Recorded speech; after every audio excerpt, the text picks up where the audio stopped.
Hi everyone. మనం చాలాసార్లు విన్నాం శివుడు, విష్ణువు ఇద్దరు వేర్వేరు రూపాలు, కానీ ఒకే పరమాత్మ స్వరూపం అని. ఒకసారి శ్రీకృష్ణుడు స్వయంగా శివుడిని కలుసుకున్నారని, ఆ సమయంలో ఇద్దరి మధ్య ఒక ఆధ్యాత్మిక సంభాషణ జరిగిందని మీకు తెలుసా?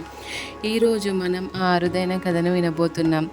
మహాభారత యుద్ధం పూర్తయింది. కురుక్షేత్రంలో ధర్మ విజయం సాధించిన తర్వాత కూడా కృష్ణుని మనసులో ఒక ఆలోచన కలిగింది. నేను ఈ లోకంలో అవతరించడానికి కారణం ధర్మాన్ని కాపాడటమే. కానీ ఈ శక్తి నాకు ఎక్కడి నుంచి వచ్చింది? ఈ జగత్తులో శాశ్వత శక్తి ఎవరికి ఉంది? అదే ప్రశ్నకు సమాధానం కోసం కృష్ణుడు కైలాసానికి యాత్ర చేయాలని నిర్ణయించుకున్నాడు.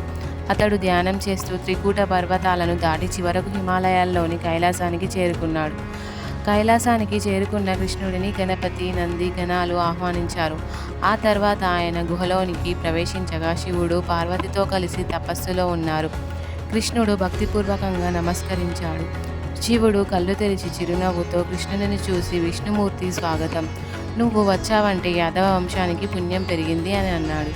అప్పుడు కృష్ణుడు వినయంగా ఇలా అన్నాడు: ప్రభు, నేను ఈ లోకంలో అవతరించాను, ధర్మాన్ని స్థాపించాను, కానీ నా శక్తి మూలం ఎవరో తెలుసుకోవాలనే కోరిక ఉంది.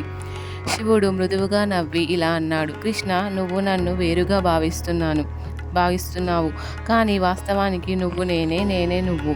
నేను రుద్ర రూపం, నువ్వు విష్ణు రూపం. రూపాలు వేరైన తత్వం మాత్రం ఒక్కటే.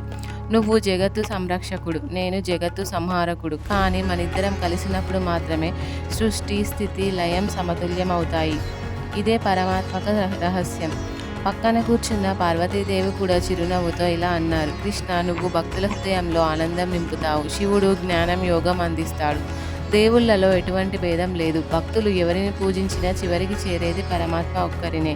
ఇది విన్న కృష్ణుడు ఆనంద బాష్పాలతో శివుడి పాదాలను తాకి, ప్రభు, ఈ రహస్యం వినడం నా జీవితానికి శ్రేష్టమైన వరం అని అన్నాడు.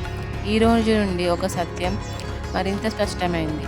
శివుడు, కృష్ణుడు వేర్వేరు దేవులు కారు, ఇద్దరు ఒకే పరమాత్మ స్వరూపం. అందుకే పండితులు చెబుతారు: శివాయ విష్ణు రూపాయ విష్ణవే శివరూపిణే. అంటే శివుడు విష్ణువు, విష్ణువు శివుడు అని. ఈ కథ మనకు చెప్పే పాఠం: మనము ఎవరిని పూజించినా, శివుడు లేదా కృష్ణుడా, చివరికి చేరేది ఒకే దైవం. భేదం అనేది మన మనసు